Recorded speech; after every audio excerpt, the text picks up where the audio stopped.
Greetings, fellow alumni. We are here at Rose Alumni House, and we are excited to be shooting Season 2 of Yale Afternoons with Alison, a series where we bring university leaders to Rose Alumni House to talk about their priorities and alumni engagement. This year, we're incredibly excited that our first episode is with President McInnis. But, slight change of plans, we're headed to her office on Prospect Street, so join me as we walk over.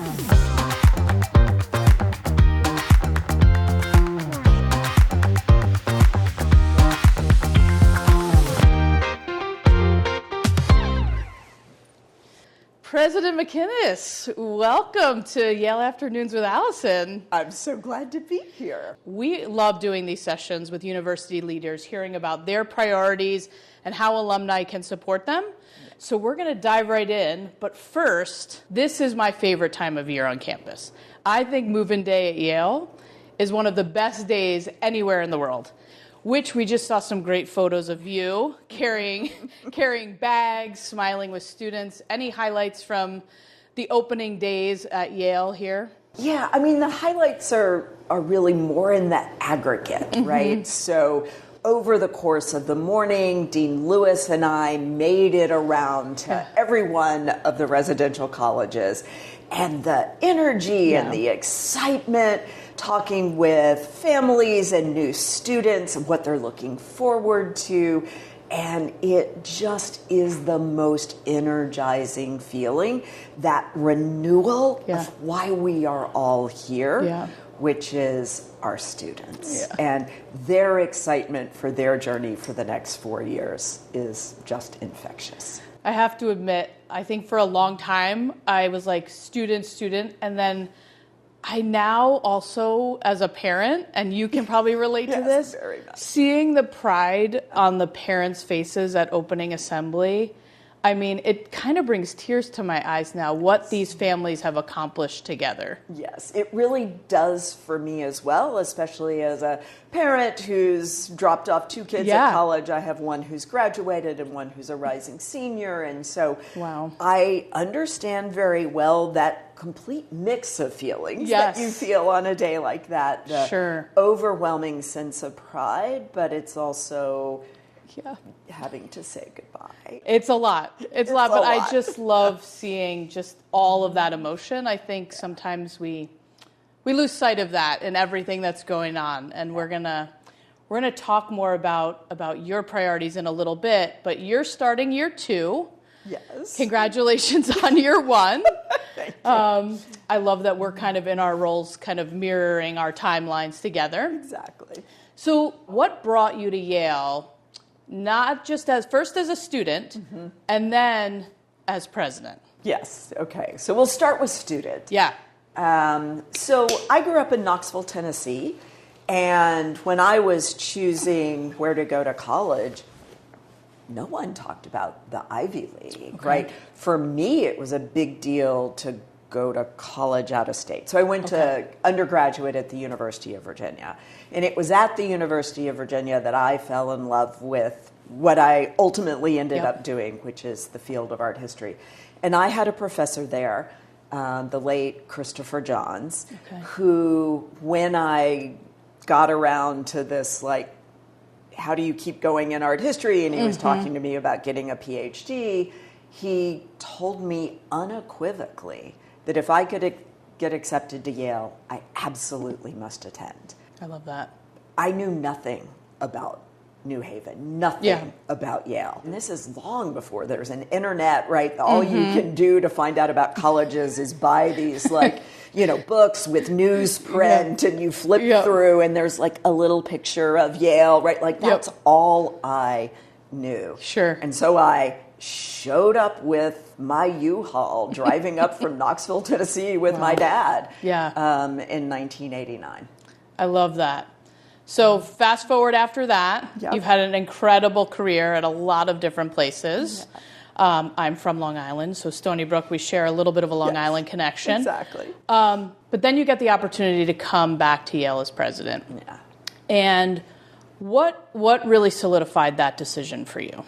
Yeah, so, I came to Yale as a graduate student, and while most of my career was spent at other universities, I never left Yale, Yes. right? I remained connected Sure. to the department through my amazing mentors that I had here. And then several years ago, I got the remarkable opportunity to serve as a member of Yes. the Yale Corporation, right? And so that, to me, as an alum for whom Yale had totally transformed the trajectory of my life, it was such a great opportunity to give back to an institution that I felt so indebted to. So I was already, once again, deeply connected to Yale and felt so honored and consider it such a privilege that the trustees asked me to serve as the next president. So I was thrilled to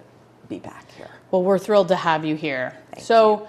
Now you're here, year 2. You've clearly had a crazy year in your rear view, and I think we're still looking down the road at that. But let's talk about your priorities and maybe your top 3 priorities for this coming year and beyond. Yeah. So I spent all of last year on something that I might call a bit of a listening tour, right? Going around campus and listening to our faculty, our students, and our staff, and going out to alumni and listening to them as well. And we had an open web page, and across all of that, we have heard from thousands about their hopes and aspirations for Yale. And it boils down into a few priorities. And I think the first is not at all surprising, and that is our unrelenting pursuit of academic excellence, which plays out in the work we do in education, in research, and in providing patient care. Sure. And that is the overwhelming number one priority, has been for decades, maybe we can even say centuries, and very much will continue to be. I would say the new inflection to that is the growing interest in figuring out ways that we really tackle big problems through a multidisciplinary lens. In other words, how can we make it easier on campus for people to work across departments and schools and colleges and come together to solve big problems? So that is one. The second is the work that all of us need to do to make sure that this is a campus where we invite open dialogue, debate, discussion around difficult topics, that we do so with respect, and that we are the kind of place that is pursuing excellence through constantly testing ideas. And in many ways, that is all linked very much to a bigger issue, and one that obviously that we all have a lot of work to do on, and that has been the decline in trust that the American public feels for higher education. And the thing I just identified is one of the reasons why there's been a decline in trust, a sense that we're not doing a good enough job actually respecting one another's differences of opinions and creating avenues for discussion. And Yale needs to be a place very much that does that. And then there's also an extraordinary interest from this community in our continuing to build our partnership with our home city. You know, New Haven has been our home for centuries. We are intimately intertwined and need one another to thrive. And so building on the ways that we are very much integrated with this community, and that we're all getting stronger together. That's amazing. We have a lot of alums who are hearing these priorities from you and really are taking that on in the work that we're doing in the YAA. Our Careers Life in Yale group of the board is doing a talk with William Ury, who wrote the book Possible, which is about how to have difficult conversations in this moment in time, which we're really excited about. So we're trying to mirror a lot of the work happening on campus out in the alumni world. So are there other ways that you can think of that how alumni can assist you with these priorities? Yeah, I so appreciate that question, and I have so appreciated the way that our Yale alumni have really leaned in asking that question. We get lots of letters in this office wanting to know what we can do. And wow, what a gift to have this remarkable alumni body who cares so much about this institution. And I would say the most important thing people can do at this moment, and they've been doing it, but we need to keep it up, is to reach out to their representatives in DC, wherever it is they live, and encourage their representatives to remember the incredible partnership that American universities and the federal government have had for the last 80 years in supporting the kinds of research and development that have led to decades of American prosperity, to decades of new discoveries, whether that be ways of treating cancer or creating new technologies like the phones in our pockets that we all live on way too much. All of that has been made possible because of discoveries made at universities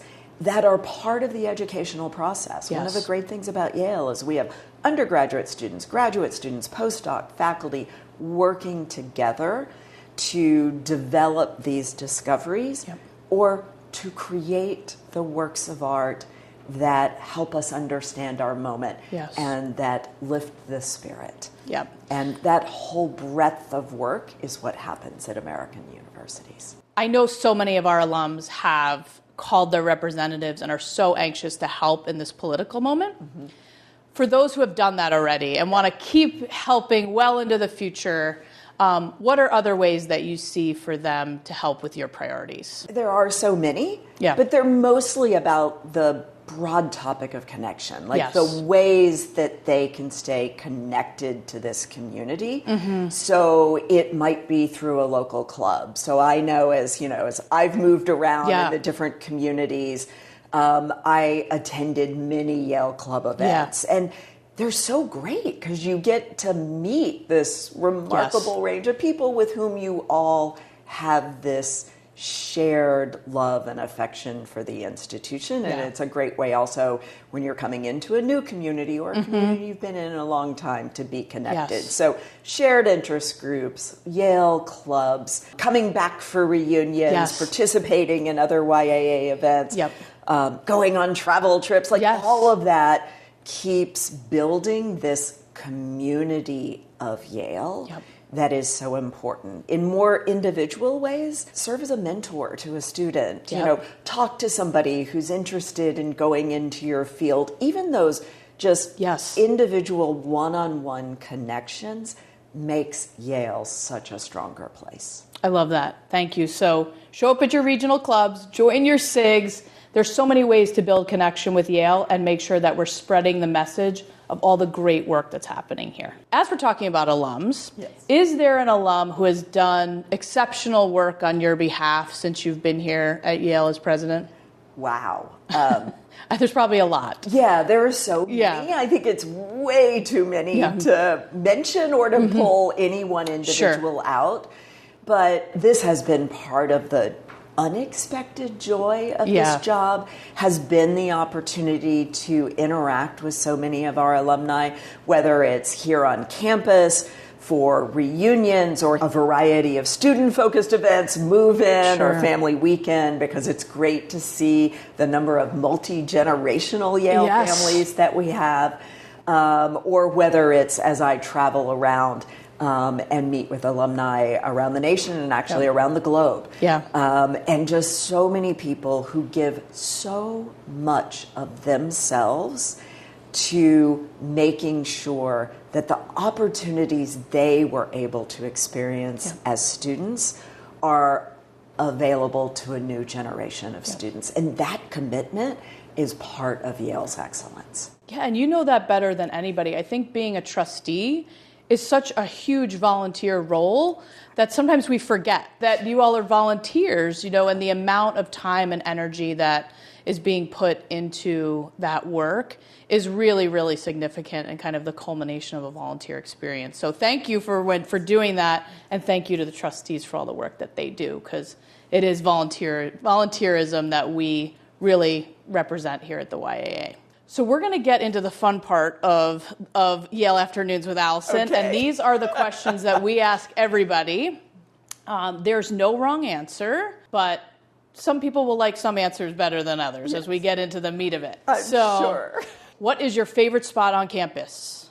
Oh, well, for an art historian, that's probably an easier answer, but it's not a single place. Okay. Right? Because Yale's collections are so unbelievably strong that they're not in a single place, right? So, the more obvious answer to that would either be the Yale University Art Gallery or the Yale Center for British Art. But a place that our alumni may not know as well, because for many of them it didn't exist when they were students, is the new collections storage at West Campus. Okay. Because when I was a student here, our collections for the most part were like crammed together in basement spaces and you could barely see anything. And now we've been able to bring our collections across Peabody, the two art museums, all together in this amazing collection storage out on West Campus that is open in such a way that you can also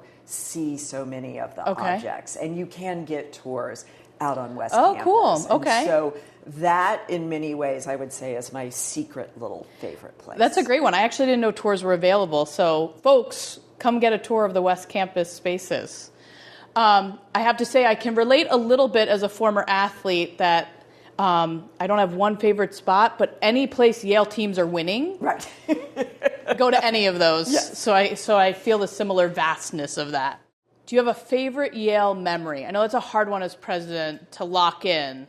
It's almost impossible. It's almost like the question about alumni. What I would like to say instead, I think, is it's more a feeling. So for me, coming to Yale as a graduate student was this remarkable experience of discovery.